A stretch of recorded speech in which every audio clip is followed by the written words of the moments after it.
Bem-vindo ao Visuale Talks, um podcast que não fala só sobre imóveis, mas também histórias. Eu sou o João Marcos, corretor de imóveis, aqui de Maringá, com o propósito de entender o que motiva as pessoas a conquistar o seu lar ou o seu investimento.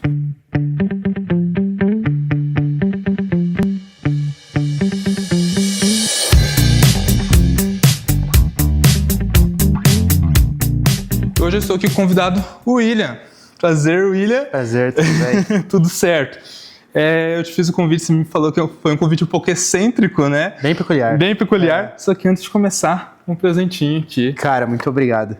E eu gostaria que você abrisse, porque ele foi muito pensado em você, tá? Galera, não é publi, mas vai ser. É o IT 44, marca de licor e gin. Depois dá uma procurada no Instagram. Rapaz, isso aqui é... Acertei no sabor, né? Acertou, cara. Eu gosto bastante. De cappuccino. Útil ao agradável. Muito obrigado, cara. Imagina. Cara, e hoje a ideia mesmo é fazer um bate-papo. E William, fala um pouquinho de onde que você é, o que você faz aqui em Maringá. Certo. Bom, eu sou de um distrito chamado Rio Verde. Ele fica no interior do Paraná. Esse distrito tem 5 ruas, aproximadamente 1.000 habitantes. É cidade de terceira, né? Gatou a terceira marcha, acabou? Tô brincando. Não, é bem pequena mesmo, de um município chamado Juranda. Juranda. Que é a cidade do Milagre. Eu não sei se tu já ouviu falar. Não. Inclusive, teve um milagre lá, o pessoal foi lá no Papa e tudo mais, ficou conhecida como Cidade do Milagre. Eu vim de lá para Maringá para trabalho. Então, eu sou engenheiro de produção. Certo. Eu estudei em Cascavel. Ia todos os dias, porque na minha cidade não tinha faculdade. A faculdade mais próxima ficava 80 quilômetros. Ou escolhia Campo Mourão ou Cascavel. Você ficava entre as duas cidades? Entre Rio Verde e Cascavel. Entre Rio Verde e Cascavel. Então, todo dia, 4h30 da tarde, eu ia para pegar um ônibus em outra cidade, para chegar na faculdade às 7 horas, para sair da faculdade 10h20 para chegar em casa à meia-noite e trabalhava às 6 horas da manhã. E na época trabalhava já na área ou não? Trabalhava numa cooperativa bem grande aqui no Brasil. Trabalhava como jovem aprendiz, estagiário, trainee. Aí antes de ser efetivado lá, eu vim para Maringá, para GTF. Para trabalhar mesmo? Para trabalho, isso mesmo. E quando você veio para Maringá, você já conhecia a cidade ou foi a primeira experiência aqui? Eu já tinha vindo outras vezes em seminários da igreja, para estudos e tudo mais. Mas era só simplesmente pegar da minha casa até na igreja, casa, ficava... Não conhecia a cidade? Não, eu conhecia o Cidade Alta. Minha tia morou lá por alguns anos. Certo. Então, mas isso, cara, eu era bem pequena criança. Nem lembro de nada, mas foi só essa experiência que eu tive com Maringá. E, aliás, gostei bastante daqui. Ah, que bom. E o que você mais gostou da cidade quando você veio? Eu gosto da gastronomia. Eu acho que te dá muitas possibilidades. Por exemplo, onde eu morava não tem nem lanche para comprar. Na cidade de 5 ruas, poucas pessoas. Sim. E aqui o leque de opções para você ter experiência gastronômica é absurdo. Sim. Tem algum lugar favorito já ou não? Cara, eu gosto bastante de 2. O Mundo Animal e o Baco Gastronômico. O Baco também todo mundo conhece, assim, né? É difícil falar que eu não gosto do Baco. O Baco é muito bom de experiência. Entrada, prato principal, tudo lá é absurdo de bom. E você chegou em Maringá, você veio a trabalho. Certo. Você demorou muito tempo para conhecer a cidade ou logo você já foi se habituando também? Porque assim, normalmente quando vem para trabalhar já gera mais aquele deslocamento. Acaba indo trabalhar e volta para casa para dormir, né? Os primeiros meses ali. Cara, os primeiros meses foi mais para adaptação mesmo. Eu morava ali na Zona 7 no início. Então, estava atrás de imóveis ainda, então era uma loucura de correria. Mas acho que a partir do 3º mês eu já comecei a conhecer mais a cidade, sair mais, tudo mais. Acho que foi bem esse período de tempo. E pegando a cidade, você falou que gosta de gastronomia, eu sei que você tem outros gostos ali, né? É músico, é cristão, gosta também de um charuto. Gosto. Você consegue encontrar alguns lugares aqui em Maringá que você consegue também realizar esses lazeres? Cara, quanto a charuto, eu não encontrei nenhum lugar específico. Eu sei que tem a Uruac, do Ítalo Marcilli, que ele vendia. Eu achei que teria aqui em Maringá, mas ainda não chegou essa franquia. Questão de música, alguns lugares eu vou, mas ainda não achei nenhum que eu goste muito, assim. Eu gostaria muito que tivesse um lugar de blues aqui. De blues. Mas até então, do meu conhecimento, eu não encontrei, cara.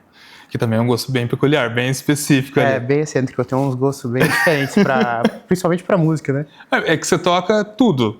Você toca o quê? Teclado, violão, guitarra, contrabaixo, bateria, escaleta. É a banda sozinha. Cara, a igreja me ensinou muito. Eu tive que aprender muita coisa, então Toco bastante E instrumento. aqui em Maringá você toca em algum lugar? Toco na igreja também. Na igreja? Toco na igreja aqui e às vezes toco em casamento, mas na região aqui. Entendi. Maringá, Cascavel, para aqueles lados. Tem um grupo já que você toca? Geralmente eu sou contratado para fazer uma função específica, o violão, o teclado, o que o pessoal geralmente precisa, que geralmente não tem a banda completa, né? Faz sentido, faz sentido. Mas eu gosto de música clássica também, cara, eu gosto bastante. Acho que cantos gregorianos, principalmente, eu ouço bastante. Legal. E nesse meio tempo, você veio pra cá, você tava solteiro ou já tava namorando? Que eu sei que você namora. Namoro, graças a Deus, com uma pessoa incrível. Tava solteiro, eu cheguei aqui em dezembro, acho que dia 20 de janeiro eu já tava namorando, cara. E onde você conheceu? Cara, essa revelação eu não posso fazer aqui, mas foi pelo Instagram. Vamos usar o Instagram, mas não posso dizer onde exatamente. Entendi. Mas foi na rede social. Foi na rede social? Foi na rede social. E começou a conversar, deu certo, já engatou o namoro? Já vi que se adequava ao que eu pensava em questão de valor e princípio, ela também. E a gente falou, pô, não custa nada a gente tentar um relacionamento aí, porque a gente é cristão e tudo mais, e tem um objetivo, né, de chegar Faz a um quanto tempo casamento. vocês estão juntos? 1 ano e 4 meses. 1 ano e 4 meses. 1 ano e 4 meses. Eu lembro que uma vez, acho que, não sei se você postou ou repostou uma foto com um buquê e tal, até achei, nossa, já noivou já, né? Eu lembro. Cara, essa foto aí gerou muita essa pergunta. Pô, tá noivo, nem avisou a gente, tal. Que não, cara. É que nesse dia minha irmã ficou noiva. A gente aproveitou e pegou a foto do buquê pra tirar uma foto conjuntamente com a Isadora. Você deu uma enganada em todo mundo ali, em geral. Cara, todo mundo achou que eu tava noivo. Mas logo mais eu vou estar. Logo mais? Logo mais, não vai demorar muito não. Já tá planejando já? Já. A gente tem um casamento praticamente, não a data marcada, mas o ano já tá meio que certo. Já tá o ano meio que certo. Sim. E tem algum motivo desse ano já tá meio que certo? Diria que o término da faculdade dela é justamente nesse ano e a gente não tem nada a perder, a gente viu que os valores e princípios são iguais, a gente gosta um do outro. Então acho que é isso, cara. É justo, estamos bem alinhados, né? A gente escolheu um outro aí pra compartilhar a vida. Como namoro é uma experiência agradável, óbvio que a gente tem problemas como qualquer casal, mas é a mulher que eu escolhi pra ser a mulher da minha vida. Oh, que lindo isso, cara. Obrigado. Tem que cortar e mandar pra ela todos os dias agora. Com certeza. Hein, e deixa eu entender um pouco, porque assim, eu percebi que a questão ali da religião, da questão dos valores, cerca muito a sua vida, né? Sim. E como que você se baseia hoje nos seus valores para tomar suas decisões? Cara, essa é uma pergunta bem interessante, mas eu sigo a Bíblia como meu manual de fé. Então eu tento seguir ao máximo tudo aquilo que Cristo nos ensinou. Óbvio que a gente não consegue inteiramente fazer tudo que Jesus nos ensinou, mas sempre busco basear toda a minha vida na fé cristã. Então, sou cristão, sou protestante, fiz parte de um seminário protestante durante 1 ano, praticamente. E através desse estudo contínuo da Bíblia, que desde criança também eu ia na igreja, minha igreja tem escola dominical, desde criancinha você vai estudando as lições bíblicas e meus pais sempre enraizaram a fé de Cristo em mim. Então eu tenho uma fé bem sólida, tenho um fundamento bem sólido na fé. Então, independente da situação, eu sempre recorro às escrituras, ao que eu aprendi com os meus pais e com a minha família. E você diria que você é uma pessoa mais racional? Porque você também é engenheiro de produção, né? Normalmente engenheiro de produção é bem sistemático, gosta das coisas bem planejadas ali. Você diria que você é uma pessoa mais racional e acredita também que esses valores cristãos te ajudaram a ser racional? Sim. Eu já fui mais emocional em algum momento da minha vida, acho que na época da adolescência. Porém, com o tempo eu fui amadurecendo. E óbvio que a fé cristã, o olhar o exemplo dos homens da Bíblia, como Paulo, Jesus Cristo, até os próprios santos, como Santo Agostinho e São Tomás, você acaba verificando como é importante você ter retidão na sua conduta. Então, eu acho que ler muita filosofia e teologia acaba te tornando mais racional, porque você começa a pensar muito. Porque, por exemplo, para você ler, que a gente estava comentando, a Suma Teológica, não é tão simples, você precisa ter um arcabouço literário muito grande, e para isso você precisa pensar. Certo. Conforme você vai exercitando o pensamento, na minha concepção, tu vai se tornando cada vez mais racional e menos emocional. E tu começa a avaliar todas as possibilidades antes de tomar qualquer decisão. Aí junta a engenharia de produção. A gente utiliza uma base sistemática do que a gente aprende na faculdade, de diversas matérias, para ajudar as empresas a tomarem as melhores decisões baseado em dados, não em achismo ou coisas assim. Sim. Não, faz sentido. Até agora, trazendo um pouquinho, quando a gente foi negociar um apartamento, né? Eu lembro que você abriu o notebook e disse, não, vou jogar tudo aqui na minha planilha. E tinha um closer ali junto, né? E ele ia falando e tal, eu Eu falei, cara, me calma. Tipo, eu tava falando, já jogou na planilha. E eu vi que o seu raciocínio é muito lógico e ele é muito rápido também nessa questão, né? Cara, isso foi um ponto muito positivo quando eu fui conversar contigo sobre o apartamento, né? Que tu já cheguei lá, tu já tava com a planilha pronta, cara. Eu falei, cara, é esse cara entendeu o meu perfil. Porque daí a gente não fica com dúvidas, né? Quanto a como poderia ser, o que deveria ser pago, como que funcionaria cada coisa. Eu acho que tu ganhou muito nisso aí. Quando eu cheguei lá, tu abriu já com a planilha do Excel pronta. Eu tinha até trazido meu notebook, mas nem precisei porque tu já tinha montado tudo. Isso foi na primeira conversa, Primeira conversa. Eu lembro na segunda não foi eu que fiz a apresentação do fechamento final, que tinha que passar ali pela construtora. Daí eu passando os valores, tudo no Excel e ia de uma vez só. Falei, tudo ditando, rápido, cara. Bem objetivo, bem rápido. E linha de raciocínio muito lógica, então tipo, você ia batendo os valores, dava a sensação, encaixa, aqui apertou, mas encaixa. Sempre fazendo um planejamento a longo prazo, cara, e acho que essa foi uma sacada muito boa tua, inclusive. Utilizar o Excel pra ganhar ali um pouquinho. Pra ganhar e pra mim entender como que era. E em que momento que você chegou em Maringá? Tá, você chegou em Maringá, você chegou a trabalho, em 4 meses, em 1 mês, pelo que entendi, já estava namorando. Sim, 1 mês. 3 meses já estava habituado com a cidade. Sim. Que momento você falou, tá, eu gostei da cidade, eu entendi a cidade, eu vou comprar algo aqui. Não sei se você pensou mais no seu futuro ou como um investimento também, mas o que te levou à decisão de começar a buscar um imóvel em Maringá? Cara, eu acho que foi ambas as coisas, investimento e futuro. Eu conversei bastante com a Isadora sobre isso. A gente sentou e falou, poxa, a gente casar, quer ter uma família e tudo mais, a gente precisa de um lar para isso, né? Geralmente o pessoal não intriga a gente a investir, geralmente a comprar um imóvel, geralmente fala, investe teu dinheiro na bolsa e tudo mais. Não sou contra porque eu também invisto, mas para a situação nossa, eu juntamente com ela, a gente pensou, poxa, acho que o mais interessante é a gente ter um apartamento, a gente pega um apartamento de determinado valor X, certo. A gente constrói nosso lar a partir de um casamento, possivelmente para depois ter esse imóvel como um investimento, para comprar um melhor, ou comprar uma casa, alguma coisa assim. Então vocês foram bem racional também nessa linha de decisão. Sim, e foi uma decisão conjunta entre eu e Isadora. Mas você sentiu que a cidade também era propício para isso? Porque, assim, eu falo agora, como estando dentro do mercado imobiliário, eu enxergo o Maringá como um ponto fora da curva, quando a gente fala de investimento no mercado imobiliário, que é um lançamento atrás do outro, a construtora sempre vindo investir. É uma cidade que tem uma valorização um pouco fora do padrão, comparado às outras cidades até da região. Você já tinha essa noção que Maringá era um ponto fora da curva também, ou não? No mercado imobiliário, não, mas quanto à cidade sempre bem falada, estando lá no Rio Verde, que eu morava, estando em Cascavel, a gente sempre tem uma visão muito boa de Maringá, principalmente quanto a crescimento, né? Tanto é que ela ganhou como a melhor cidade para se viver no Brasil várias vezes, né? E aqui a gente constata isso. Porque aqui tem gastronomia, tem tudo aqui, não tem o que reclamar de Maringá. Maringá é excelente para... E qualidade de vida é boa também? É absurda a qualidade. Eu diria que é uma cidade bem excêntrica na questão de qualidade de vida. Legal, interessante. E o que fez, assim, que eu entendo que você deve ter passado por vários lugares até tomar a decisão de ou ficar com o corretor ou de X construtor e tal. O que você buscava nos seus atendimentos? Tipo, como que você se sentia? Pô, esse dá para avançar a conversa ou esse eu saio? O que te norteava numa conversa com o corretor? Cara, geralmente eu sempre estudava sobre o imóvel antes. Por exemplo, o corretor mandava, eu sempre estudava para mim fazer questões para ver se o cara estava por dentro. Chegava para conversar com um corretor que não tinha conhecimento sobre o imóvel, só queria me empurrar, manda documento para esse cara. Não, aí geralmente descartava. Eu buscava gente qualificada que entendesse sobre o que estava falando e não quisesse só vender um apartamento. Quisesse te ajudar a tu construir o teu sonho junto com a Isadora, no caso, no meu caso, assim. Sempre busquei pessoas capacitadas e preparadas para me ajudar nessa construção. Porque imagina, tu vai ter um investimento absurdo durante um determinado período de tempo que é longo.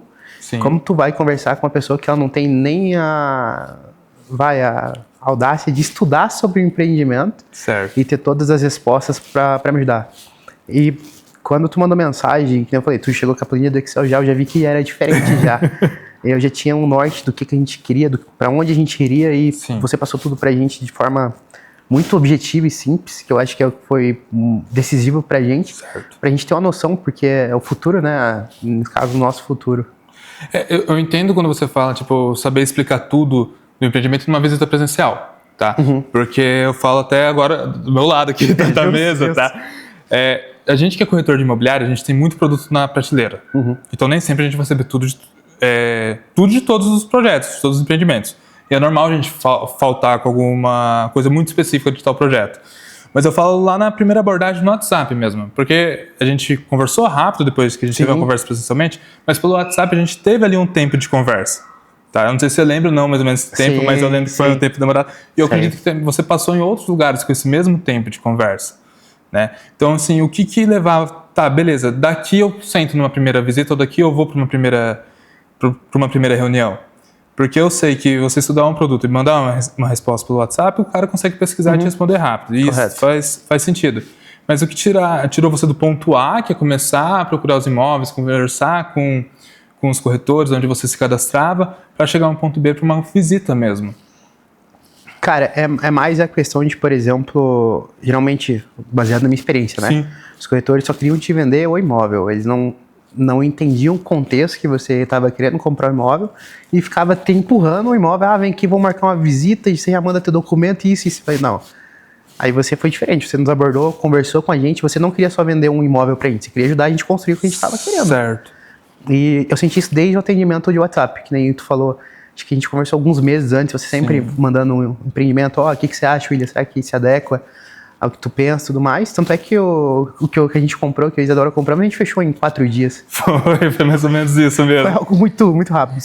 Sei lá, numa quarta-feira você apresentou, presencial, na quinta a gente foi ver, você já mandou pra caixa, na sexta foi lá assinar o papel, ponto. Certo. É que eu lembro que antes disso tinha entrado para um outro projeto, que era um projeto que você tinha falado que tinha ficado um pouquinho fora a questão de valores, né? Sim, sim. E essa troca de um produto para o outro, porque eu entendo, porque chega muitas pessoas, cara, eu quero esse daqui. E quando ela percebe que talvez não vai encaixar na realidade dela esse projeto e tem que tentar ir para um outro, acaba se sentindo frustrado. Como que foi isso para você? Porque você entende essa lógica? Pô, gostei bastante desse, mas tem que ir para outro, assim, não sei se era o que eu queria. Cara, é bem difícil, na verdade, você decidir nessas questões. Mas é que para mim foi muito aquela oportunidade, porque surgiu num local que é perto do Parque do Japão, que é algo que é muito falado por todo Paraná, todo maringaense, Cascavel, a gente ouvia isso. Onde eu morava, poxa, o Parque do Japão vai dar visitado aí. A localização me agradou a gente bastante. A questão da área ambiental ali também. Sim. Tem acho que é o horto. Tem o horto florestal no fundo do empreendimento. E é um lugar tranquilo, cara. A gente... na verdade, foi difícil ter que mudar. Poxa, esse empreendimento que a gente queria, mas não vai se adequar à nossa realidade agora. Mas é como se tinha uma oportunidade boa, você lá chegou com uma melhor para que a gente queria. Ah, que bom. Que bom. Bem melhor. A gente tá bem contente com tudo. Que bom. E não só com a venda, mas como pós-venda também. Que eu acho que isso é muito importante.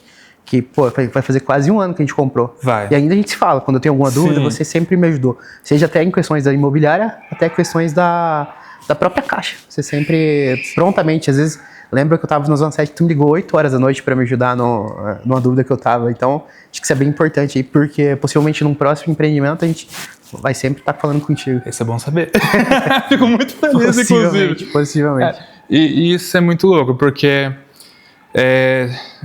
assim, eu tô praticamente há 3 anos no mercado, tá? Acho que um pouquinho mais em ser ali no finalzinho de 2021. E muitas vezes o pós-vendas acaba ficando um pouco esquecido. E não é por maldade, muitas das vezes é porque a gente tem um volume, igual eu falei, de entrada de pessoas que a gente responde um lá e às vezes acaba passando. Mas eu entendo que as maiores dúvidas vêm depois. Tá? E eu sei que a gente teve até surpresa não tão legal assim, mas futuramente que nem a gente sabia. Então, como que a gente vai resolver isso? Cara, eu também não sei, mas vamos juntos tentar resolver.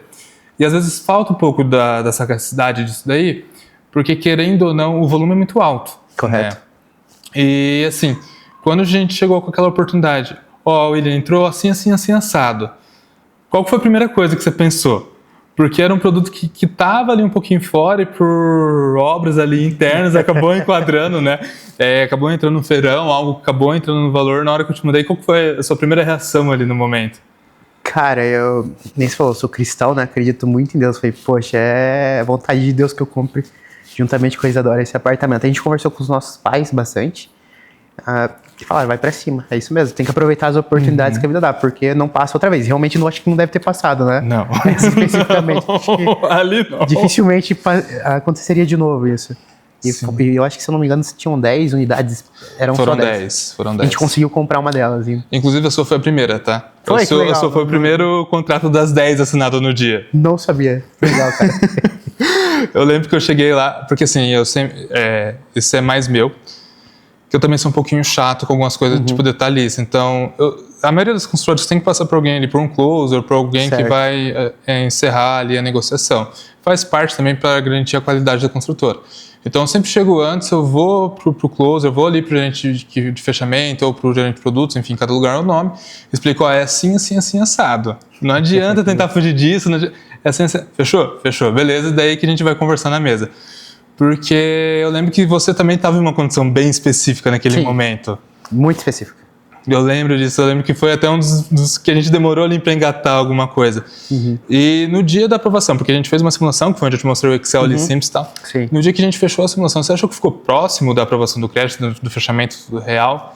Ou você sentiu que teve uma discrepância? E pode ser bem sincero nisso, porque eu sei que às vezes pode dar diferença. Na parte do financiamento. O financeiro, Cara, eu tive uma surpresa mais positiva do que negativa, porque a gente tinha estimado um valor no financiamento e acabou aportando mais do que a gente... Então diminuindo o valor da entrada. Então foi uma surpresa excelente, na verdade. Tinha se planejado com aquele valor, mas... Foi tranquilo. Foi tranquilo. Muito boa, inclusive, uma surpresa dessa. Legal. E depois que vocês compraram, tá? Vocês compraram e iniciaram o pós-vendas, foi todo o processo da caixa, acredito que também foi bem tranquilo. Sim, bem rápido também. E se fosse para vocês pensar, vocês teriam feito alguma coisa diferente no processo de vocês? Na busca pelo apartamento? Não, acho que foi do jeito que deveria ser feito. Acho que foi tudo do jeito que a gente pensava que aconteceu.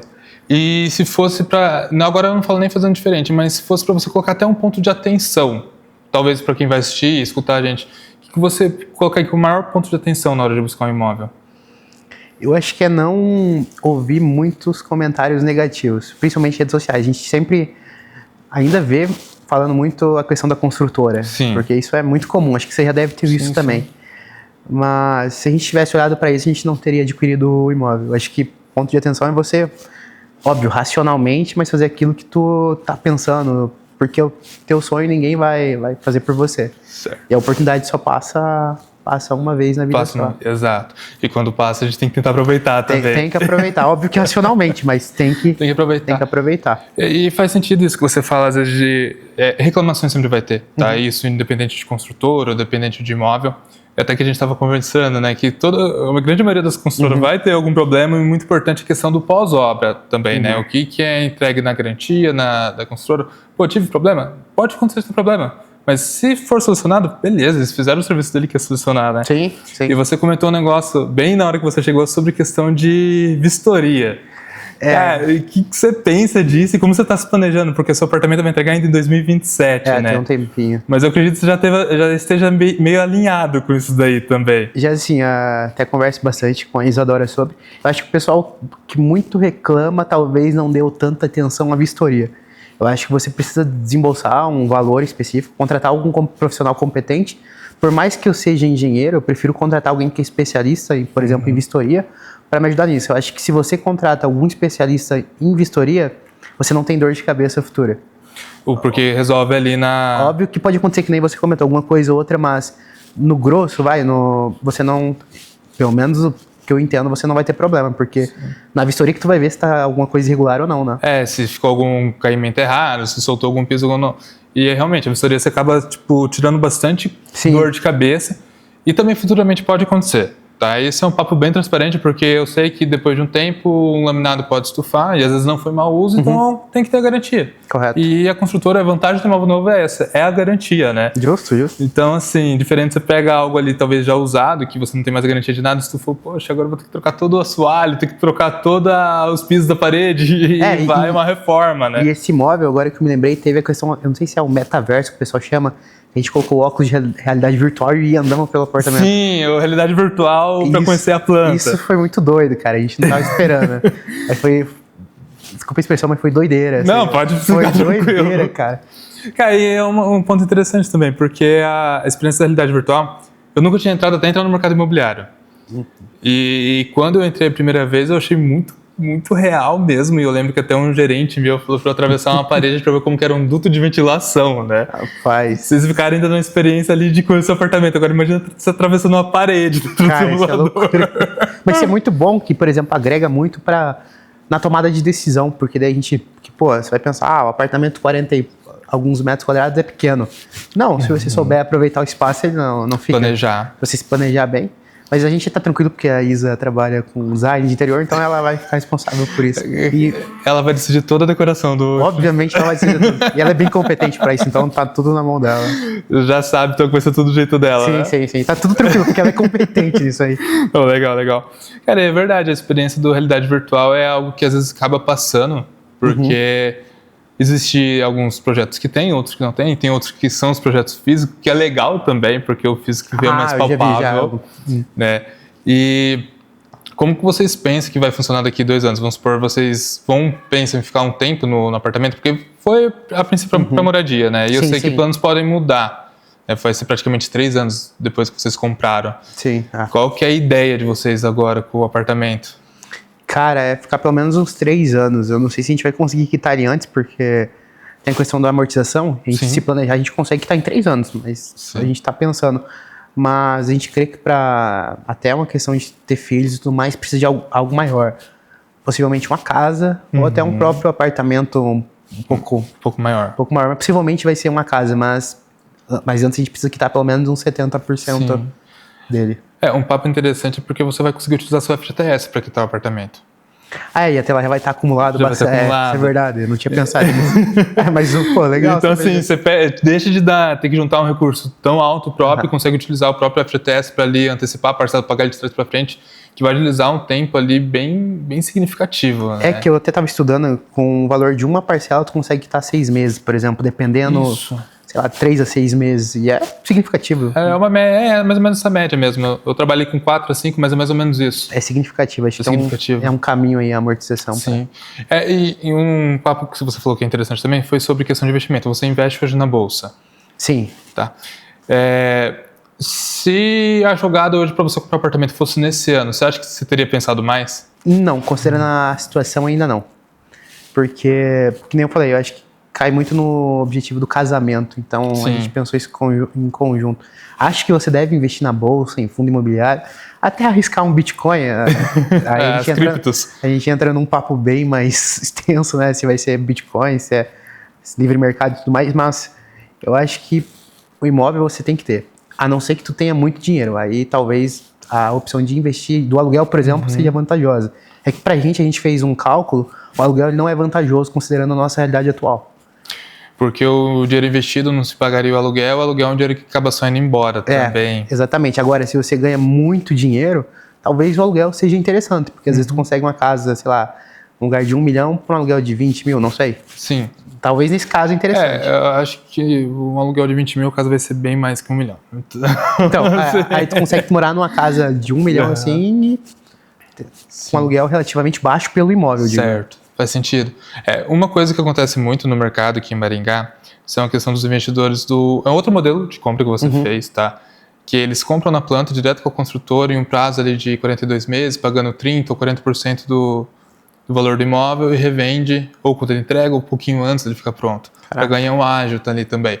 Então, hoje, quando a gente fala do investimento no apartamento, eu concordo muito com a tua visão, que é um primeiro lar, a gente construir família, de construir um porto seguro e também na construção de patrimônio. Mas não que a bolsa ou talvez outras rentabilidades, ainda mais agora com a Selic alta, a bolsa também está um pouco em queda, mas hoje, querendo ou não, a renda fixa está muito alta. Mas o que eu vejo também falando sobre a experiência do mercado, quando esses juros, a Selic caiu, o imóvel vai disparar de novo o valor. Porque pensa assim, hoje o seu juros não foi alto porque pelo programa, né? Pelo programa do governo. Como então, imóvel também, exato, então fica uma parcelinha ali, uma taxa de juros mais baixa. Mas hoje ali com o banco privado, que as taxas de juros passando de 12%, 12 e pouquinho, quando esses juros começar a cair, vai ter muita gente querendo contratar crédito novo e os imóveis vão ficar escassos, fazendo que eles subam depois de novo. E vai subir, cara, e aquele nosso ponto lá, perto do Parque do Japão, a gente tem projetado já o quanto ele vai valorizar. Por exemplo, eu sei que foi algo atípico, o feirão, né? Mas não deu nem um ano que a gente comprou o apartamento e a gente já ganhou 70 mil reais. Foi mais ou menos isso. É algo absurdo, isso não é comum, cara. Sim. Então por isso que eu falo que foi muito Deus aí nessa compra desse imóvel aí, pra ajudar a gente. Cara, e que bom, assim, que vocês estão felizes, porque bem feliz. isso me traz uma satisfação que eu enxergo, querendo ou não, para ser um pouco ilusão, porque eu entendo que minha venda meu trabalho não termina na venda. Meu trabalho sempre vai ser o pós. Sim, né? sim. E é onde é mais difícil, igual eu falei, da gente reter, da gente dar atenção, porque às vezes eu tô com um monte de BO acontecendo aqui, tem que resolver outro aqui, que às vezes não tá nem na minha mão, eu tenho que saber onde que tá, né? E já encaminhando pro final mesmo, o que você acha que seria o fator mais decisório hoje, e talvez não para você, mas para comprar um imóvel, em um contexto geral? Contexto geral. Você acha que seria mais o seu momento de vida, oportunidade, seja investimento, seja questão de construção? O que você acredita que seria um cerne mais racional para comprar um imóvel? Cara, eu não sei se eu consigo elencar um fator. Eu acho que é a combinação desses fatores que você falou. Acho que a condição financeira, o momento que a pessoa vive e o que ela busca para si. Porque, que nem tu falou, às vezes a pessoa quer um imóvel para investir e logo ganhar um dinheiro em cima dele. Sim. Às vezes outras pessoas querem ir para um lar. Aí algo já é um pouco mais emocional, né? Sim. O negócio. Acho que é um conjunto de fatores. Acho que o momento de vida, o financeiro e o que tu quer para e o seu casou todos esses fatores? Todos esses fatores, cara. Inclusive, a gente sempre fica ansioso, fica abrindo o aplicativo da construtora para ver em quantos % tá. Porque lá ele mostra as fotos de como tá a evolução. Às vezes a gente passa lá em frente, vê se consegue espiar alguma coisa, mas... Você passou recentemente lá? Já, cara, já tá bem evoluído, eu achei. Eu passei semana passada, estão chegando no 3º pavimento. Tá absurdo, a obra tá rápida, né? E eu lembro que, assim, as preocupações, mas será que vai entregar? Será que a obra vai andar? Vai! Terminou a fundação, ela começa a subir, né? Tem dois lados da obra e rápida. O lado bom que vai terminar, o lado ruim que os juros aumenta, mas isso é comum, a gente estava esperando. O seguro da obra, né? O seguro de obra. Eu acho assim, ela tá correndo um tempo, porque vamos pensar que ela para 2027, então a evolução das torres é um projeto que vai um pouco mais rápido mesmo, até por conta do modelo de construção. Depois começa daquela pausada na fase de acabamento. Acabamento, sim. Que eu acho que é onde vai dar outra ansiedade, tá quase pronto, e aí? Talvez seja pior ainda, né? Acho que foi esse mês, teve a entrega do Montese, que foi ali na Zona 7, né? E é um lugar onde eu e a Elô, que é minha namorada, a gente sempre passava meio que em frente, que era meio caminho nosso, e a gente ficava vendo a evolução. Tipo, tá subindo as torres, pintou as torres. Parece que parou. De repente entrega, é uma ansiedade boa, né? Sim. Fica esperando que fique pronto logo, porque querendo ou não vai ser o nosso lar, né, cara? Então, a expectativa, ela é sempre alta. É alta, faz sentido. Sempre alta. Faz sentido. Nesse aspecto. E a pergunta que não quer calar, quando entregar, nós vai fazer um churrasco lá ou não? Cara, com certeza. Com direito a... Eu não sei se vai poder usufruir de charutos lá, mas... O apartamento é nosso, então acho que pode sim, cara. Na sacada. Tinha uma sacada com a churrasqueira, né? Sacada com a churrasqueira. Faz sentido. De frente pro Parque do Japão ainda, olha que privilégio. Da vista ali. Cara, William, assim, eu acho que o bate-papo já encerrando, eu fico muito feliz de você ter topado nesse convite excêntrico, como você disse. Peculiar, né? Peculiar.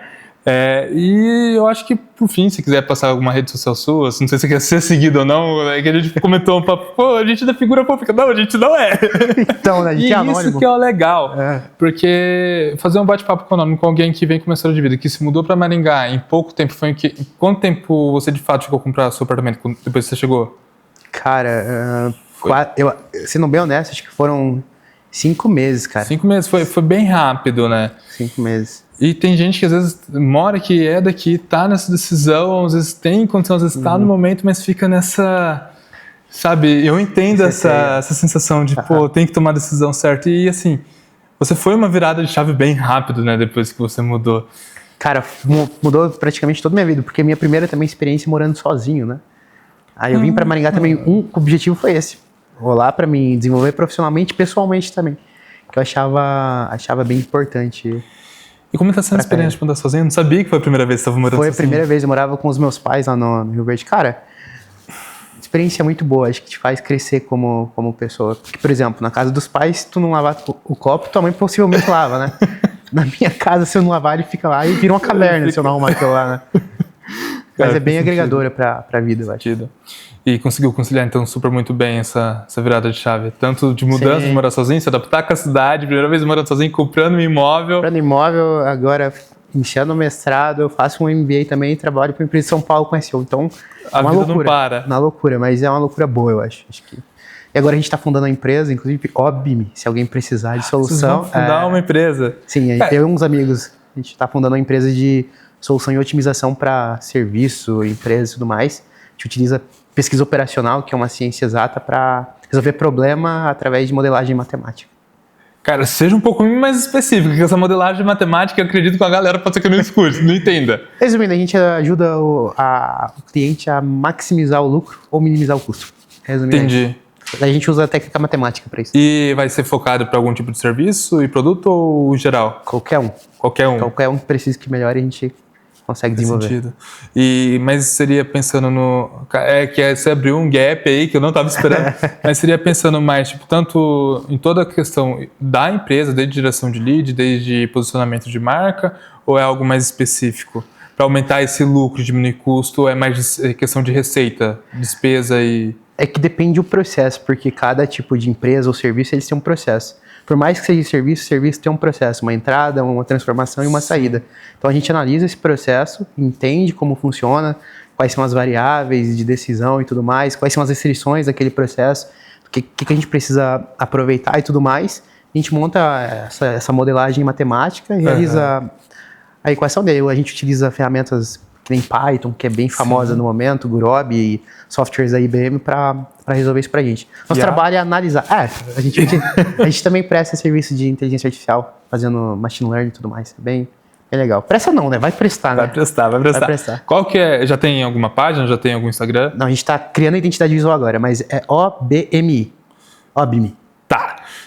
Quando ficar pronto o Instagram, me manda, que daí eu deixo na descrição do vídeo. Mano, pode deixar, com todo prazer eu mando. William, acredito que seja isso. Espero que tenha gostado do bate-papo, desse convite excêntrico mais uma vez. E mais uma vez, eu fico muito feliz de você ter aceitado o convite. Quando eu decidi fazer isso, você foi uma das primeiras pessoas que logo pensei, cara, eu sempre tô aqui no Instagram com ele, vira e mexe, comenta alguma coisa, vira e mexe, ele vem me pedir socorro com alguma coisa, a gente tá sempre conversando. E você foi uma pessoa que, e eu prezo muito por isso, tá? Que a gente teve uma boa conexão no atendimento. Sim. Tá? E eu vejo que tem pessoas que têm um perfil um pouco mais introvertido, as pessoas que são mais fechadas, as pessoas que realmente só querem comprar e ir embora. E não, a gente conseguiu ter uma conexão muito interessante. E até por isso que eu falei, não, o William ele tem que ser nesse projeto piloto, tá? A gente não sabe como vai ser daqui pra frente, mas se Deus quiser vai dar tudo certo. E você foi... Se não o primeiro, mas entre os top 3, não. O William vai ter que estar ali pelo menos em um dos 3 primeiros. Cara, legal. Convite bem excêntrico, eu confesso que quando eu recebi, foi, convidado pra ir num podcast. Cara, que loucura. Anônimo. Um anônimo convidado. Eu falei, não, vamos lá. Eu venho aqui, aproveitei, né? A gente já conversa pelo WhatsApp, às vezes até pelo Insta. Às vezes assuntos que não tem nada a ver com o empreendimento, né? Acho que na maioria das vezes tem nada a ver com o empreendimento. Não, eu vejo alguma coisa, pois é legal, deixa eu comentar, né? A gente é bem parecido em algumas questões de gosto. Eu lembro que a última vez que eu mandei alguma coisa meio aleatória foi quando eu vi que você estava começando o mestrado em gente, fugiu, em engenharia de produção. Foi. E eu falei, nossa, minha namorada tá fazendo mestrado. Você colocou o negócio, eu acho que você estava no Paraguai do charuto. Eu falei, cara, eu curto também. Fui lá visitar o Paraguai também, tudo mais. Cara, não, mas muito obrigado, de coração mesmo, e eu fico muito feliz de estar aqui. Eu que agradeço a experiência, eu mando um abraço pra minha família no Rio Verde lá, que eles estão assistindo, e pra minha namorada, pros meus sogros e tudo mais, pra minha cunhada, toda a família e amigo aí que tá. Perfeito. Que vão assistir isso aqui depois, posteriormente, né? Gente, então é isso, se encerra por aqui. Vou colocar o link depois da empresa de vocês também aqui na descrição do vídeo, assim que liberar. Quer deixar alguma rede social sua, particular, ou quer se manter anônimo? O LinkedIn, podem... Eu vou colocar o link do seu LinkedIn aqui então também. ng.williamfranca lá no LinkedIn. Perfeito. Eu deixo também o link. Gente, muito obrigado, espero que tenham gostado desse primeiro piloto, que é o Visualitalks, e até mais. Valeu, gente.